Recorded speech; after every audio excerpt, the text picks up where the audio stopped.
ఇది సమస్యపోయే అవకాశం ఉంది అని చెప్పేసి తెలుస్తోంది. తెలంగాణ కేబినెట్ విస్తరణలో భాగంగా రాజ్భవన్లో కొత్త మంత్రుల ప్రమాణ స్వీకార కార్యక్రమానికి సంబంధించిన విజువల్స్ని స్క్రీన్పై చూస్తున్నారు. మంత్రులుగా మొదట గడ్డం వివేక్, తర్వాత లక్ష్మణ్, తర్వాత వాకిటి శ్రీహరి ముగ్గురు ప్రమాణం చేశారు. వీరితోటి ప్రమాణ స్వీకారం చేయించారు గవర్నర్ జిష్ణుదేవ్ వర్మ.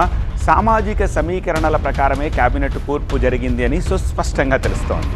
కులగణన, ఎస్సీ వర్గీకరణ, ఆ తర్వాత ఆయా సామాజిక వర్గాలకు ప్రాధాన్యం ఇవ్వడంలో చాలా సుస్పష్టమైన మార్క్ అయితే ఈసారి కనిపించింది.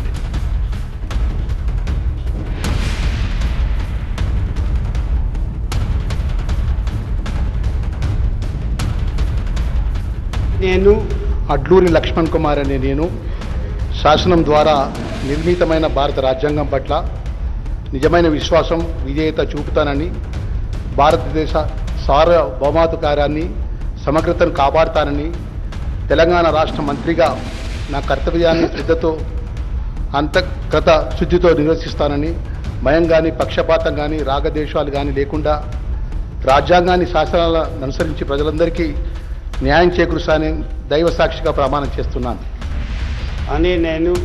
నేను అడ్లూరి లక్ష్మణ్ కుమార్ అనే నేను తెలంగాణ రాష్ట్ర మంత్రిగా నా పరిశీలనకు వచ్చినా లేదా నాకు తెలియవచ్చినా ఏ విషయాన్ని కర్తవ్యాలను సక్రమంగా నిర్వహిస్తానని, అవసరమైన మేరకు తప్ప ప్రత్యక్షంగా కానీ పరోక్షంగా కానీ ఏ వ్యక్తికి లేదా వ్యక్తులకు తెలియపరచనని లేదా వెల్లడించనని దైవ సాక్షిగా ప్రమాణం చేస్తున్నాను. నేను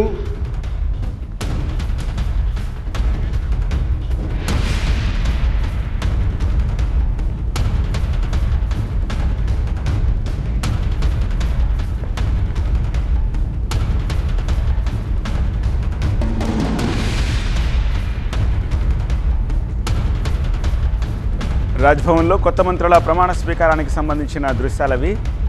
తెలంగాణ కేబినెట్ విస్తరణలో భాగంగా ముగ్గురు ఈరోజు మంత్రులుగా ప్రమాణ స్వీకారం చేశారు. మంత్రులుగా గడ్డం వివేక్, అడ్లూరి లక్ష్మణ్, వాకిటి శ్రీహరి ప్రమాణం చేసిన వారిలో ఉన్నారు. ప్రమాణ స్వీకారం చేయించారు గవర్నర్ జిష్ణుదేవ్. సామాజిక సమీకరణలే ఈసారి కేబినెట్ కూర్పులో కీలకంగా ప్లే చేశాయని చెప్పచ్చు. కులగణన, ఎస్సీ వర్గీకరణ తర్వాత ఆయా సామాజిక వర్గాలకు ప్రాధాన్యం ఇస్తూ ఈ కేబినెట్ విస్తరణ జరిగిందని చెప్పేసి ఆ మార్క్ స్పష్టంగా కనిపిస్తోంది. త్వరలో అవకాశం ఉంటుందని అసంతృప్తుల్ని బుజ్జగిస్తున్నట్టుగా కూడా తెలుస్తోంది. తెలంగాణలో కేబినెట్లో ఇంకా 3 ఖాళీలు ఉన్నాయి.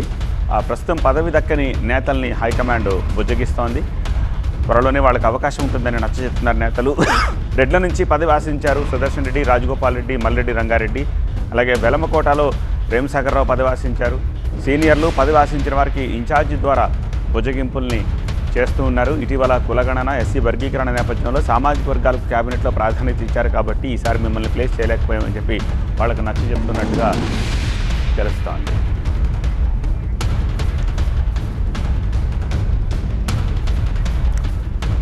గవర్నర్ బంగ్లా నుంచి మరింత సమాచారం అందించేందుకు మా ప్రతినిధి ప్రభాకర్ ప్రస్తుతం మనకి లైవ్లో సిద్ధంగా ఉన్నారు. ప్రభాకర్, ప్రమాణ స్వీకార కార్యక్రమం పూర్తయింది కదా. ఫ్యామిలీ మెంబర్స్, క్యాడర్, వాళ్ళ అనుచరులు అంతా హ్యాపీ మూడ్లో ఉండుంటారు.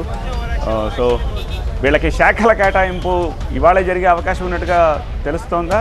ఏ శాఖలు వచ్చే అవకాశం ఉంది? వాళ్ళకి ఆ ఎక్స్పెక్టేషన్స్ ఏమైనా ఉన్నాయా? దానికి సంబంధించి ఇంకేమైనా క్లూ ఉంటుందా?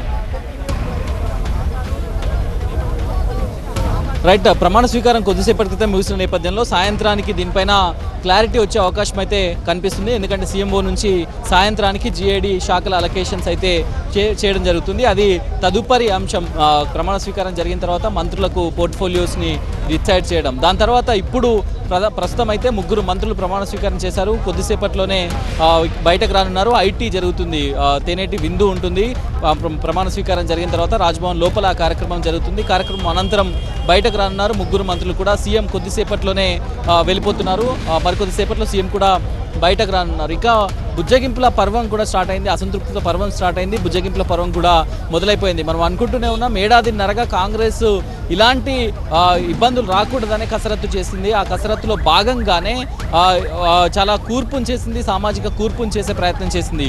కాకపోతే కొంత అన్హ్యాపీ అయితే కొంతమంది నేతల్లో కనిపిస్తుంది. వాళ్ళలో సుదర్శన్ రెడ్డి బోధన్ ఎమ్మెల్యేగా ఉన్నారు. నిజామాబాద్ జిల్లా నుంచి ప్రాతినిధ్యం వహిస్తున్నారు. సీనియర్ ఎమ్మెల్యే 1989 నుంచి రాజకీయాల్లో ఉన్నారు, కాంగ్రెస్ పార్టీతో ఉన్నారు. సో ఆయన గతంలో మంత్రిగా పనిచేశారు, నీటిపారుదల శాఖ మంత్రిగా పనిచేశారు. సో ఆయన ఇప్పుడు మంత్రివర్గంలో స్థానాన్ని ఎక్స్పెక్ట్ చేశారు. గత 2-3 రోజుల నుంచి ఢిల్లీలోనే ఉన్నారు. నిన్న సాయంత్రానికి హైదరాబాద్ చేరుకున్నారు. 4 మంత్రి పదవులు భర్తీ చేస్తే తప్పనిసరిగా సుదర్శన్ రెడ్డి పేరు ఉంటుందనేది అందరూ ఎక్స్పెక్ట్ చేశారు. కాకపోతే 3కే పరిమితం అవ్వడం, రెడ్డిలకు నో చెప్పడంతో సుదర్శన్ రెడ్డి కొంత అసంతృప్తికి, ఆవేదనకు లోనయ్యారు. ఇప్పుడు జూబ్లీహిల్స్ నివాసంలో అతన్ని బుజ్జగించే ప్రయత్నం చేస్తుంది కాంగ్రెస్ పార్టీ. మీనాక్షి నటరాజన్తో పాటుగా Congress party PCC chief Mahesh Kumar Goud, అట్లాగే మిగతా నాయకులు, కొంతమంది మంత్రులు కూడా వెళ్ళి అతన్ని కన్విన్స్ చేసే ప్రయత్నం చేస్తుంది. ఇక దాంతో పాటుగా రాజగోపాల్ రెడ్డి, అట్లాగే మల్రెడ్డి రంగారెడ్డి, ప్రేమ్ సాగర్ రావు, ఈ 3 నేతలు కూడా అందుబాటులోకి రావట్లేదు. ఈవెన్ కాంగ్రెస్ పార్టీ నేతలు మేము వస్తామని చెప్తున్నా కూడా ఎవరు ఫోన్లు కూడా లిఫ్ట్ చేయట్లేదు, ఫోన్లు కూడా ఆన్సర్ చేయట్లేదు అని చెప్తున్నారు. వారిని సంప్రదించడానికి ప్రయత్నం చేస్తున్నారు. ప్రేమ్ సాగర్ రావు ముందు నుంచి కూడా చెప్తున్నారు, తాను మంత్రివర్గంలో ఉండాల్సిందే, ఫస్ట్ ఫేజ్లోనే నాకు ఇవ్వాల్సిందే అనేది ముందు నుంచి కూడా చెప్పారు. గతంలో ఎమ్మెల్సీగా పనిచేశారు. పార్టీ కోసం పాదయాత్ర చేసినప్పుడు అన్ని తానే నడిపించారని చెప్తున్నారు. సో ఈ క్రమంలోనే తనకు వస్తుంది అని చెప్పారు. కాకపోతే వివేక్ ఈక్వేషన్ వల్ల ప్రేమ్ సాగర్ రావుకు మంత్రి పదవి ఈసారి చోటు కల్పించలేదు. సో వివేక్ ఈక్వేషన్ ఇక్కడ వర్కౌట్ అయిందని చెప్పొచ్చు. ఇప్పుడైతే కేవలం వివేక్ను తీసుకోవడం వల్లనే ప్రేమ్ సాగర్ రావుకి చోటు దక్కలేదు.